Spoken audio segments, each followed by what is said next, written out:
Set to begin their next drive, the Rams offense at the line.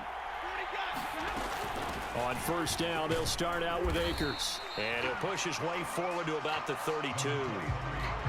5 yards on the carry. Good pickup on first down. Partner, they're clearly saving those timeouts, but they still have to work with some urgency to put themselves in the right position. Second down, they'll go with Akers again. And he'll be brought down right around the 37. Now the Rams will signal for a timeout, their second, as he'll get a chance to talk it over after picking up the first down. Now Stafford. That's out to the flat for Akers. And he'll get up to the 43-yard line. That'll go for a gain of 7. And that'll make this a second down. Short gain, last 2 plays. Who do you think's excited about that? Absolutely. This defense, they're saying go right ahead with those. The Rams going to be forced to use their third and final timeout as they get it with under a minute to go now in the football game. The drive continues as they search for a tying touchdown. Here's first and 10. And he'll be hit as he releases it, and that'll fall incomplete. So he's unable to complete it there, and just not the game that you would expect from him. He's been off the mark really start to finish. Yeah, it makes you wonder what exactly is going on. Is he a little bit dinged up here, or is he just off just by a bit? Maybe he can get it back in this situation. He'll need to. And he's got another first down as the tackle's going to be made at the Patriots' 17-yard line. 26 yards on the play there, and that'll make it second and 10. Yeah, we dominate today.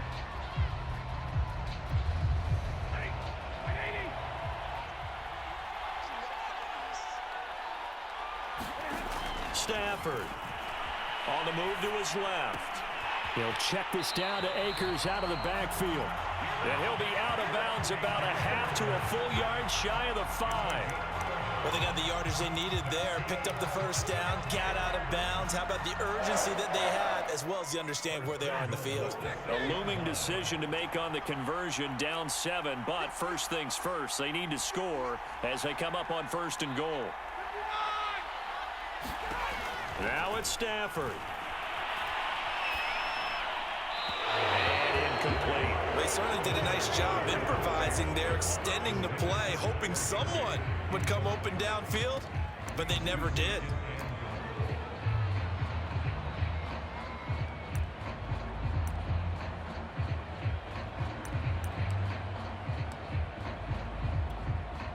They come up here with another shot from the 6-yard line, and it's second and goal now. Stafford now to throw. And it's caught.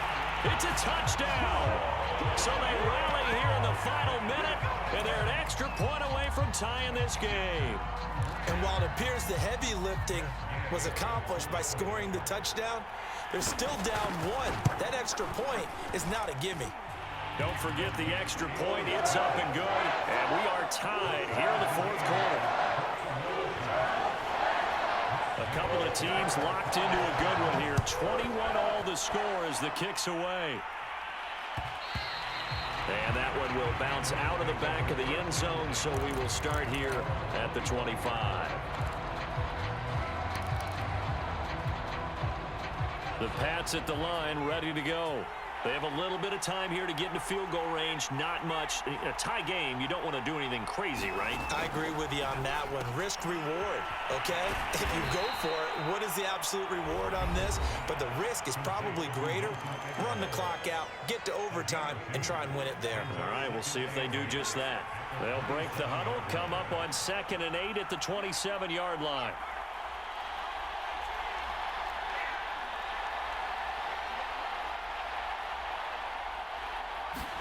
Jones. Forced out to his left. And he wisely will throw that one away. I see you nodding your head up and down. It's a very heady decision at this stage of the game. Out of the pocket, nowhere to go. Just get rid of it. That's a smart play because you're not worried about your completion percentage, and you're also not trying to force it into bad traffic as well. Throw the ball away, live to fight another down. Now Jones. And that is incomplete. 7 seconds remaining. As a defensive back, you have some weapons at your disposal that we don't often talk about. And you can read the receiver's eyes, you can read his hands, and you know that the arrival of the ball is imminent, and that allows you to make a play on it and oftentimes knock it away. So they're forced to punt on 4th as this one's away. Here's Powell on the return. And we have free football. Overtime. Here we go, my friend. And the way this game played out, this is exactly how it should end, going to overtime, because neither one got an advantage today. And here in overtime, if the team that receives the ball scores a touchdown, it's over. If they don't, we can still have some more football. That's exactly right. If they go down and kick a field goal, the other team gets a possession to either match it or score a touchdown to win. So a tie ball game here as the kick's away. And that one will bounce out of the back of the end zone, so we will start here at the 25.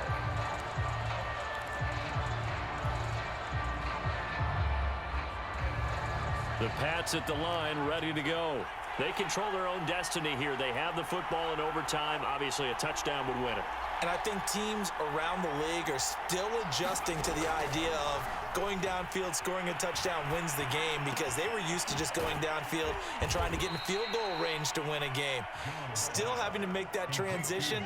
Let's face it now, the ones who are doing it best know they need to go down, attack, put the ball in the end zone, and not leave it up to a field goal and give the other team a chance. Yeah, as we said, they control their own destiny now.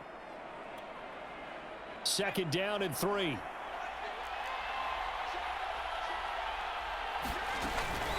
From the gun, it's Stevenson. Give him a yard on the run there, and that's going to set up a 3rd down and 2. I know the scouting report on him is that he doesn't possess the eye discipline to be an elite linebacker, and what that means is his ability to read, react, and make a play. But on that one, he looked like one of those guys.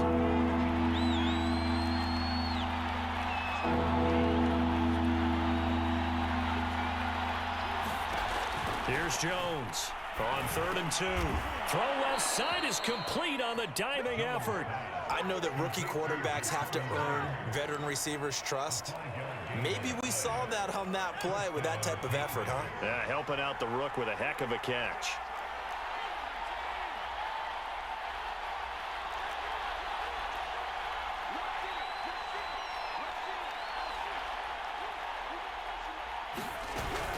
Stevenson now on 1st and 10.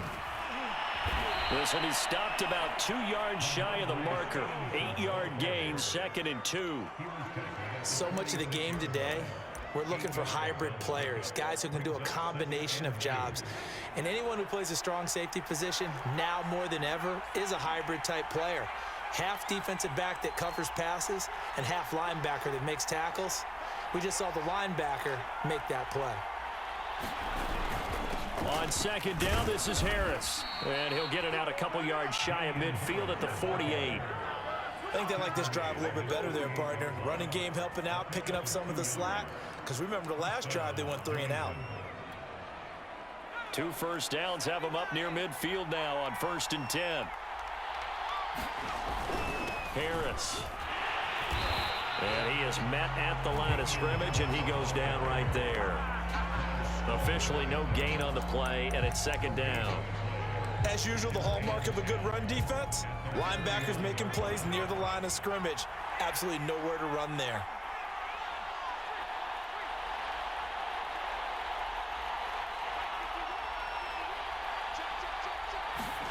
Jones. And that'll be incomplete. So 3rd down coming up. And Charles, I guess the question for me, where does 4-down territory begin possibly? I guess for me it begins if you have 4th and 5 or less, because you got to understand your team and know what your play calls are.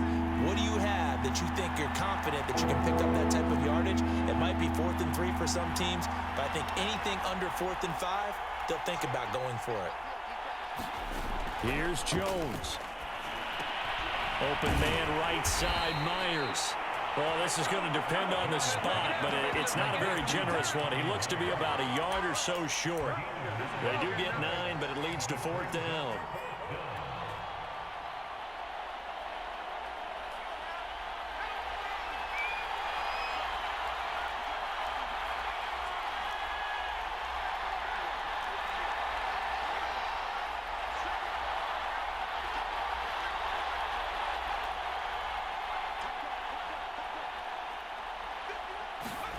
To throw is Jones.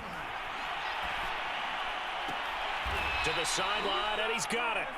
They say the feet are down. Yes, the line judge says they're in. That'll be a first down.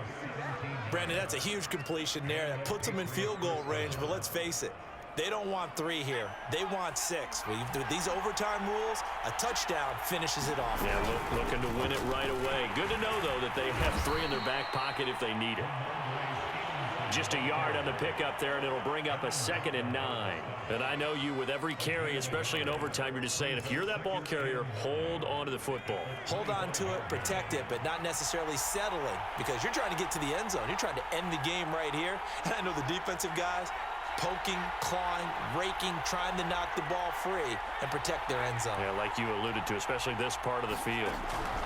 On 2nd and 9, Jones. And that is knocked away in the middle of the field and incomplete. Once that ball was popped in the air, you could almost hear the silence, the collective breath being held here in the stadium. Let's be honest about it. We both came out of our chairs, didn't we? All right, anytime you see the ball in the air like that, there is that collective rise, the crowd holding its breath, and boy, oh boy, the moment of truth as it comes down. Man, that was something. Everything magnified here in overtime.